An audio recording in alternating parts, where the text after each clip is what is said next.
Magandang araw mga kababayan. Narito na ang pinakabagong ulat sa lagay ng panahon ngayong araw, August 3, 2026, Monday. Dalawang bagyo ang binabantayan natin ngayong araw, si Tropical Depression Luis na inaasahang maglandfall mamayang hapon o gabi at si Typhoon Dolphin na nanatiling napakalakas at magkakaroon ng indirect effect sa bansa sa mga susunod na araw. Para naman lagi kang updated sa lagay ng panahon, i-click mo lang ang subscribe button. Sa kasalukuyan, si Tropical Depression Luis ay napanatili ang lakas at halos hindi gumagalaw sa karagatang silangan ng Aurora. Ang sentro ni Luis ay nasa layong 130 kilometers east-southeast ng Kasiguran, Aurora. Taglay nito ang maximum sustained winds na 55 kilometers per hour malapit sa sentro, gustiness hanggang 70 kilometers per hour at central pressure na 1,002 hectopascals. Halos stationary ito ngayon at ang strong winds ay umaabot hanggang 240 kilometers mula sa sentro. Habang si Typhoon Dolphin naman ay nasa layong 2,850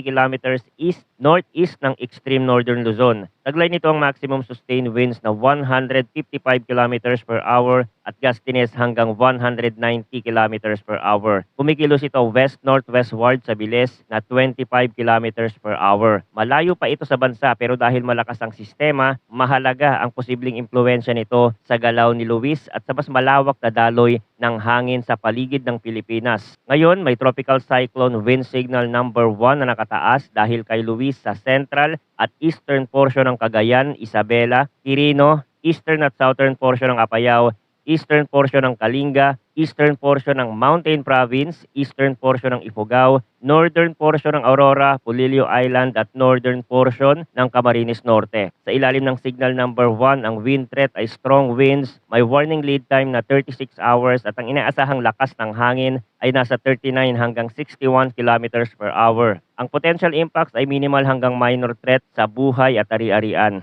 Dumako naman tayo sa heavy rainfall outlook. Ngayong araw, due to Tropical Cyclone Luis, inaasahan ng heavy to intense rains o 100 hanggang 200 millimeters na ulan sa La Union, Pangasinan, Zambales at Bataan. Ito ang mga lugar na may pinakamataas na rainfall concern sa kasalukuyang araw. Sa ganitong dami ng ulan, posible ang mabilis na pagbaha sa mabababang lugar, pag-apaw ng mga ilog at sapa at landslides sa mga lugar na malapit sa kabundukan. Sa Zambales at Bataan, ang kombinasyon ng terrain, coastal exposure at pabalik-balik na rain bands ay maaaring magdala ng seryosong epekto kung magtatagal ang ulan. May moderate to heavy rains of 50 hanggang 100 millimeters naman ngayong araw sa Benguet, Ifugao, Mountain Province, Kalinga, Nueva Vizcaya, Quirino, Tarlac, Nueva Ecija, Bulacan at Pampanga. Sa mga lalawigang may bulubunduking bahagi gaya ng Benguet, Ifugao, Mountain Province, Kalinga, Nueva Vizcaya at Quirino, mas dapat bantayan ang landslide risk. Sa Tarlac, Nueva Ecija, Bulacan at Pampanga, mas kailangan tutukan ng mabilis na pagtaas ng tubig sa mababang komunidad at sa mga lugar na malapit sa ilog, lalo na kung magiging sunod-sunod ang buhos. Bukas, inaasahan pa rin ang 100 hanggang 200 millimeters ng ulan sa La Union, Pangasinan, Zambales at Bataan. Ibig sabihin, hindi lamang panandalian ng rainfall concern sa mga lugar na ito. Kung mababasa ang lupa ngayong araw, mas lalaki ang epekto ng panibagong ulan bukas. May 50 hanggang 100 millimeters naman bukas sa Ilocos Sur, Benguet, Nueva Vizcaya, Quirino, Aurora, Nueva Ecija, Bulacan, Tarlac, Pampanga, Metro Manila, Cavite, Batangas at Rizal. Habang nagbabago ang galaw ng sistema, lumalawak ang mga lugar na maaaring makaranas ng moderate to heavy rains, kabilang ang Central Luzon, Calabarzon at Metro Manila. May hiwalay ding rainfall outlook dahil sa southwest monsoon. Bukas, inaasahan ng moderate to heavy rains o 50 hanggang 100 millimeters sa Occidental Mindoro. Pagsapit ng Wednesday, August 5, inaasahan ng heavy to intense rains o 100 hanggang 200 millimeters sa Zambales, Bataan at Occidental Mindoro. Sa parehong araw, may moderate to heavy rains naman sa La Union, Pangasinan, Benguet, Nueva Ecija, Tarlac, Pampanga, Bulacan, Metro Manila, Cavite, Laguna, Batangas, Rizal at Antique. Malinaw dito na habang si Luis ay maaapektuhan ng mas malaking sirkulasyon ni Dolphin, ang habagat ay maaaring maging mas aktibo at magdala ng mas malawak na pag-ulan sa kanlurang bahagi ng bansa. Maaaring mas mataas pa ang aktwal na ulan sa mountainous at elevated areas kapag ang hanging may dalang moisture ay tumama sa kabundukan, mas lumalakas ang ang buhos sa matataas na bahagi. Kung ang lupa ay nabasa na ng mga naunang pag-ulan, mas tumataas ang panganib ng flash floods at landslides. Kaya sa Cordillera, sa Zambales Range, sa mga bundok ng Aurora at Quezon, at sa iba pang matatarik na terrain, dapat seryosohin ang bawat round ng ulan kahit hindi ito tuloy-tuloy sa buong araw. Ngayon, pag-usapan natin ang hangin at kondisyon ng dagat. Para sa Northern at Central Luzon, inaasahan ng moderate na hangin mula northeast to northwest. Ang coastal waters ay moderate na may taas ng alon mula 1.2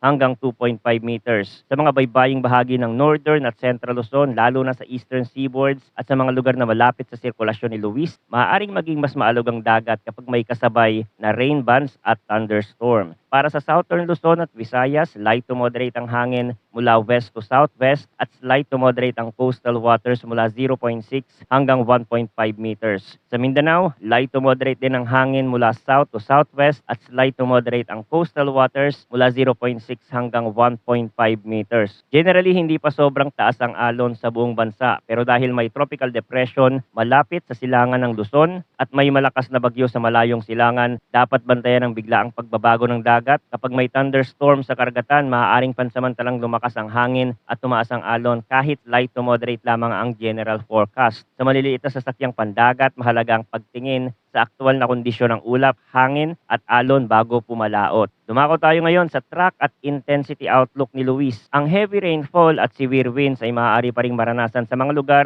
na wala sa mismong landfall point at kahit nasa labas ng forecast confidence cone. Hindi lamang ang sentro ng bagyo ang nagdadala ng epekto. Ang rain bands, trough at interaction sa iba pang weather system ay maaari ring magdala ng malakas na ulan at pabugsong hangin sa mas malawak na lugar. Bukod dito, ang track ni Luis ay highly uncertain at maaari pang magbago sa mga susunod na update. Sa kasalukuyang pananaw, si Luis ay kikilos generally northwestward at maaaring maglandfall o dumaan ng mas malapit sa northern Luzon ngayong gabi o bukas, August 4, sa madaling araw. Pagkatapos nito, inaasahang ito ay liliko pa east-northeastward habang lumalayo sa Philippine landmass. Ito ang dahilan kung bakit mahalaga ang susunod na 24 hours sa pagtukoy kung gaano kalapit sa kalupaan ang magiging daan ng sentro. Kung mas pakanluran ang galaw nito, mas pataas ang posibilidad ng landfall o close approach sa northern Luzon. Kung mas maaga itong liliko, maaaring manatili ang sentro sa karagatan pero patuloy pa rin ang ulan sa maraming lugar. Pagdating sa lakas, si Luis ay inaasahang mananatiling tropical depression sa malaking bahagi ng forecast period. Maaari itong ma-downgrade bilang remnant low pagsapit ng Wednesday, August 5, bago tuluyang mapasama sa sirkulasyon ni Tropical Cyclone Dolphin.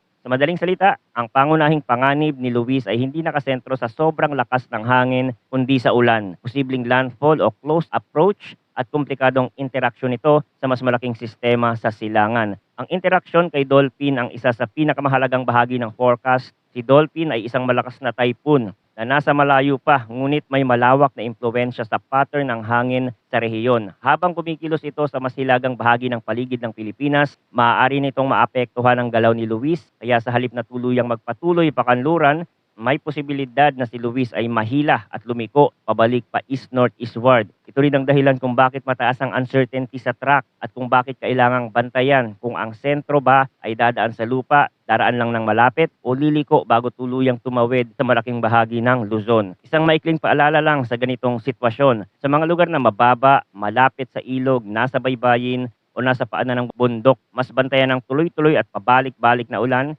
Ito ang mas mabilis magdulot ng flash floods at landslides, lalo na kung ilang araw nang basa ang lupa. Manatiling nakatutok sa mga susunod na updates dito sa ating channel para sa pinakabagong impormasyon. Maraming salamat sa inyong panonood at mag-ingat po tayong lahat.